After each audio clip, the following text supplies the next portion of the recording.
दोस्तों, David Copperfield English writer Charles Dickens का novel है। ये नॉवल 1849 में सीरियल फॉर्म में और 1850 में बुक के फॉर्म में पब्लिश हुआ था। डेविड कॉपरफील्ड हमेशा से डिकेंस के सबसे पॉपुलर नॉवेल्स में से एक रहा है, जो उनका अपना फेवरेट बच्चा था। यह सेमी ऑटोबायोग्राफिकल है और हालांकि टाइटल, कैरेक्टर और क्रिएटर से कई मायने में डिफरेंट है। चार्ल्स डिकेंस ने अपनी शुरुआती पर्सनल एक्सपीरियंसेस को बताया जो उनके लिए बहुत मायने रखते थे। दोस्तों, इस नॉवल में डेविड कॉपरफील्ड के लाइफ के बारे में बताया गया है। डेविड का जन्म अपने फादर के डेथ के 6 मंथ्स बाद ब्लडस्टोन, सफोक में हुआ था और उनका पालन पोषण उनकी मदर और उनकी हाउसकीपर पेगोटी ने किया था। डेविड पेगोटी के साथ उसके ब्रदर मिस्टर पेगोटी के घर यरमाउथ में कुछ दिन बिताता है, जहां उसे हेम और एमिली मिलते हैं। जब यात्रा समाप्त होती है तो डेविड को पता चलता है कि उसकी मदर ने बहुत ही क्रूर मिस्टर एडवर्ड मर्डस्टोन से मैरिज कर ली है। उस इवनिंग में डेविड के घर मर्डस्टोन की सिस्टर भी आ जाती है और घर का मैनेजमेंट अपने कंट्रोल में ले लेती है। एक दिन मिस्टर मर्डस्टोन डेविड को पीटने के लिए अपने बेडरूम में ले जाता है और डेविड बचने के लिए उसका हाथ काट लेता है। तब डेविड 8 साल का होता है। डेविड को मिस्टर क्रेकल द्वारा मैनेज्ड बोर्डिंग स्कूल में भेज दिया जाता है। वह डेविड, टॉमी ट्रेडल्स और जेम्स स्टीयरफोर्ड का फ्रेंड बन जाता है। स्कूल में डेविड के दूसरे सेमेस्टर के चलते एक बच्चे को जन्म देने के कुछ समय बाद ही उसकी मदर की भी डेथ हो जाती है। उसके बाद पेगोटी को नौकरी से निकाल दिया जाता है और वह बार्किस से शादी कर लेती है, जो एक बैगर चलाता है। डेविड को स्कूल वापस नहीं भेजा जाता है और 10 साल की उम्र में उसे लंदन में मर्डस्टोन की वाइन बॉटलिंग फैक्ट्री में काम करने के लिए भेज दिया जाता है।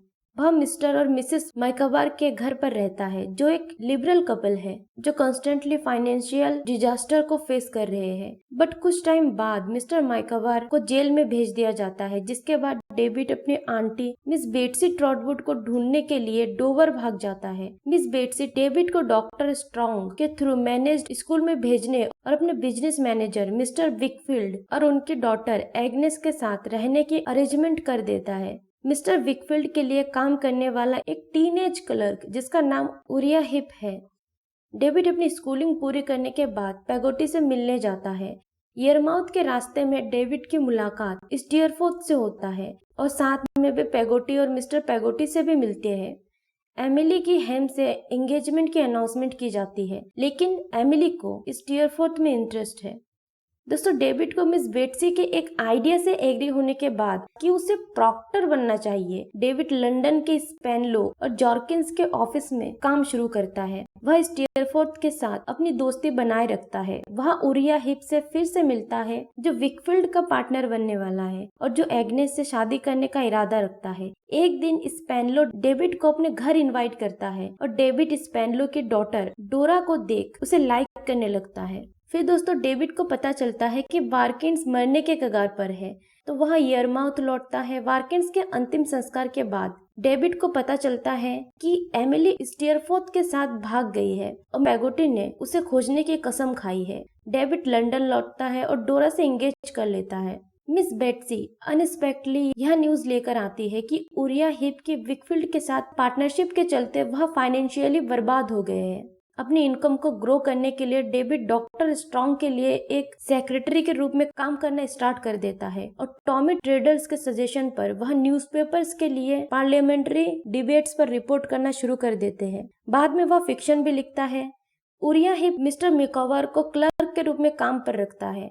आखिरकार डेविड डोरा से शादी कर लेता है, लेकिन कुछ टाइम बाद उसकी भी डेथ हो जाती है। दोस्तों, यहाँ पे स्टीयरफोर्थ एमिली को छोड़ देते हैं और उसके छोड़े जाने के बाद वह लंदन लौटती है। एक दिन मिस्टर मिकावर डेविड और ट्रेडर्स के साथ मिलकर उरिया हिप से सामना करते हैं कि वह विकफील्ड को धोखा दे रहा है और उससे पैसे की डिमांड करते हैं। फिर मिस्टर और मिसेस मिकावर के लिए प्लानिंग की जाती है कि वे मिस पेगोटी और एमिली के साथ मिलकर ऑस्ट्रेलिया में एक नई शुरुआत करें। डेविड एमिली से हेम को एक लेटर देने के लिए यरमाउथ जाता है, लेकिन एक खतरनाक तूफान आता है और उस तूफान में कई जहाज खो जाते हैं और एक जहाज किनारे के इतने करीब डूब जाता है कि तैरकर बाहर निकलने और बचे हुए 2 लोगों को बचाने की कोशिश में हेम डूब जाता है। और जब सेलर्स में से एक का बॉडी किनारे पर आता है तो वह स्टीयरफोर्थ निकलता है। David next 3 years continental Europe में बिताता है और जब वह वापस आता है तो एग्नेस से शादी कर लेता है।